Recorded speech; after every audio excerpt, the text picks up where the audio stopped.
I loved Ms. Marvel. That being said, Ms. Marvel was a huge mess of a show. I do think the show had a marvelous start. Eh?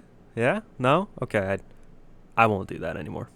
The first few episodes do a great job establishing who Kamala Khan is, the life she's living, her personal struggles, and of course the connection she has to all the people in her life. Kamala is a Pakistani girl living in New Jersey who absolutely loves superheroes. She wears superhero shirts, she has superhero posters all over her wall, she wants to cosplay and go to conventions about superheroes, and she even makes YouTube videos about superheroes. So, at least for me, this is a very relatable character. No one from my family is from Pakistan, at least not that I'm aware of, but my grandparents and father all lived in Vietnam before coming to the US. So I do have somewhat of an idea of living in America, not being totally white. My whole life, I've either been too white for some people or too ethnic for others, and it's been this very uncomfortable, sucky in between. And obviously, I love superheroes. I also wear superhero shirts. I also have superhero posters in my room. I also have tried cosplay, and I definitely go to conventions. And of course, I'm making YouTube videos for all 2 of my subscribers. The fuck happened here? Anyway, Kamala's great, and I really like a lot of the relationships she has in the show. Especially, like, everything with her family. Kamala is really into something that her parents just don't quite get, and when Kamala just blurts out what she's thinking because, she's a kid, you can see that it really hurts her dad, who was just genuinely trying to connect with his daughter. And every time her mom was just like a super overprotective mom, and the little bit of disappointment she has when she catches Kamala sneaking in, and even all the conversations Kamala had with her brother were pretty fun. I thought her friendship with Bruno and Nakia were really good too. Pretty much like just all the character moments from those first 2 episodes are great. I definitely thought the damage control angle could be interesting to follow, but it seemed like the least interesting part of the story because I just thought all the character relationships were so strong. And oh my god, the background like animation and filler effect they're all so fucking cool. I think the big comparison going into it was Scott Pilgrim, and I loved all that in Scott Pilgrim, and I love it here, so it's great. Like just look at these. Look at this.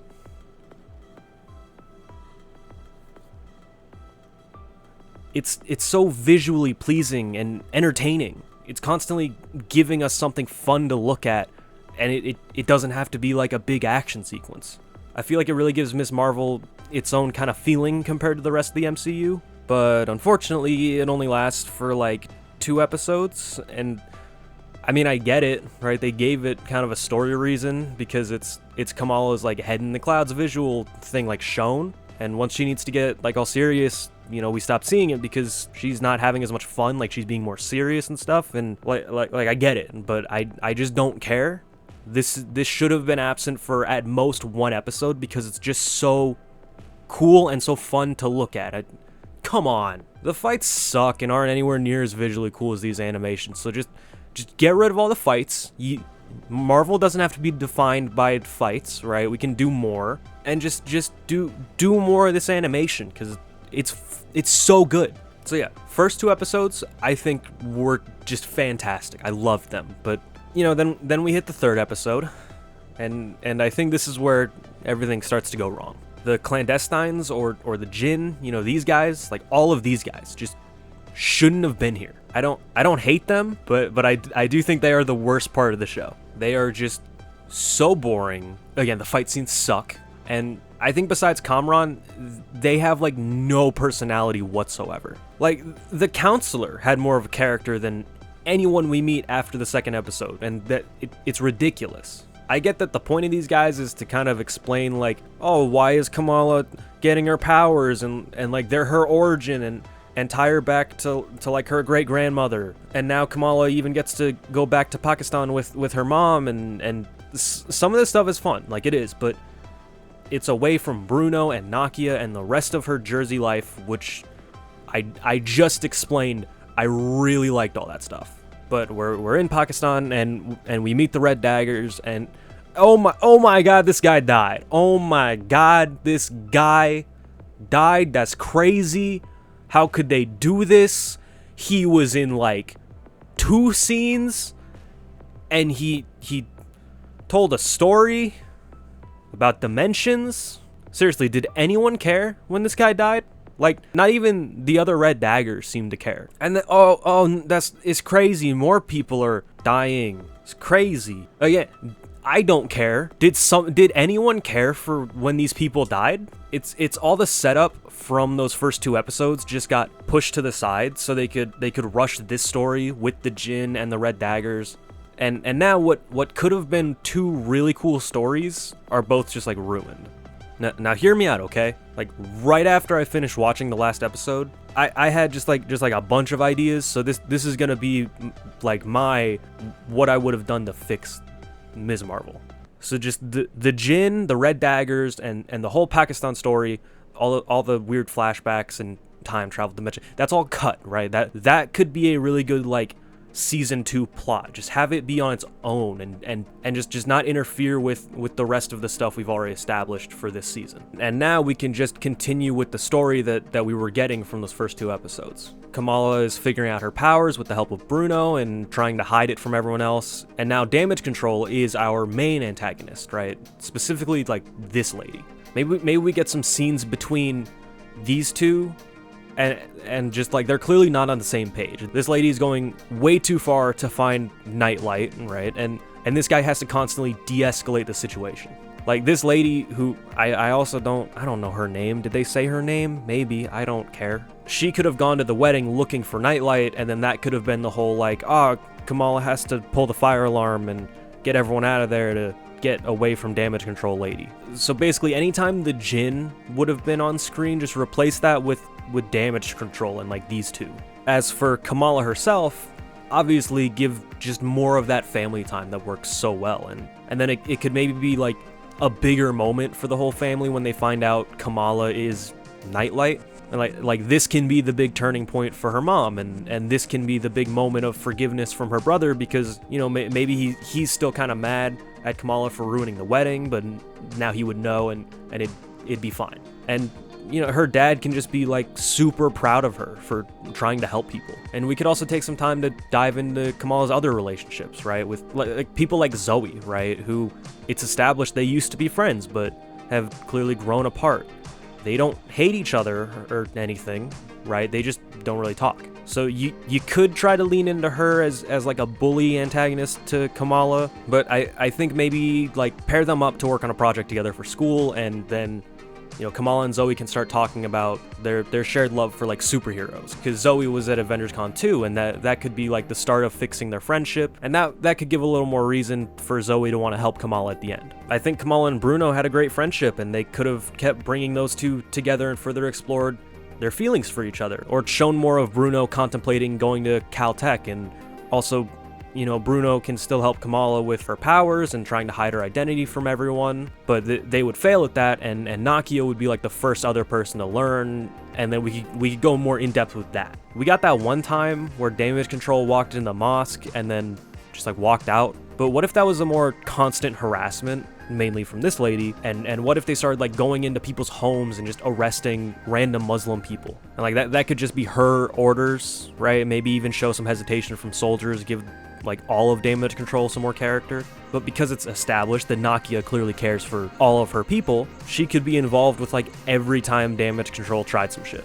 And then because Damage Control has been more of a problem, it can hurt a little more when Nakia finds out that Kamala is the reason that Damage Control has been harassing people. I don't think she'd necessarily be mad at Kamala, but more the whole situation, and that could be something for those 2 to work through. And maybe it's even Bruno who actually like gets through to Nakia, because Bruno has spent the most time with Kamala during all this, and he knows how hard it's been for Kamala to try to be a hero, and he can make Nakia see that. Then I think the rest of the show is just Kamala trying to help out other people around town.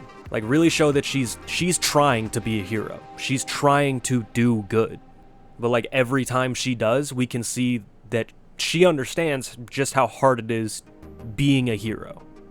But having her there and actually like helping the people would build a stronger bond with everyone, giving them more of a reason to want to help Kamala at the end, right? So instead of Kamran being the one that Damage Control's after, just say this lady found out who Nightlight is, or is getting really close to it, and then have everyone at the mosque trying to hide Kamala, so it's more of a personal connection for everyone involved. And then you still do the fun like school hide and seek thing, And instead of like Kamala trying to protect Kamran during like these scenes, have her protecting the people who are there to support her. And like this could be the big hero moment that mattered. And then at the end, when the people are all surrounding Kamala to protect her, and this damage control lady can start to go after her, we can have this dude from damage control step in and actually stop her. And again, because damage control would have been the main antagonist and we would have spent more time with them, it would have made their story feel a little more like fleshed out and just end on a better note, right?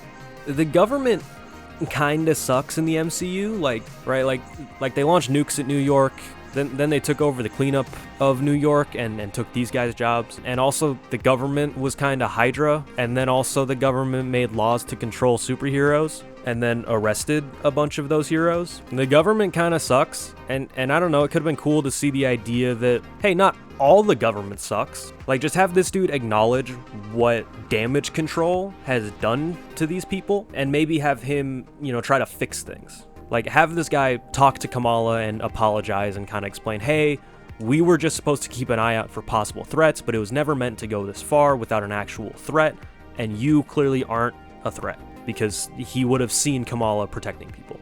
So, like, the beginning and the end were both there. But they put like this whole other story right in the middle, when that middle should have been used to better connect the actual beginning and end. And then again, just save all that other story for season 2, right? Now you can give that story the time to breathe that it clearly needed. More of the season can be in Pakistan, and we can get more of the relationship with Kamala's mom and grandma and great-grandma even. You could have more time to develop these. They were so boring in this show. They did not have to be boring.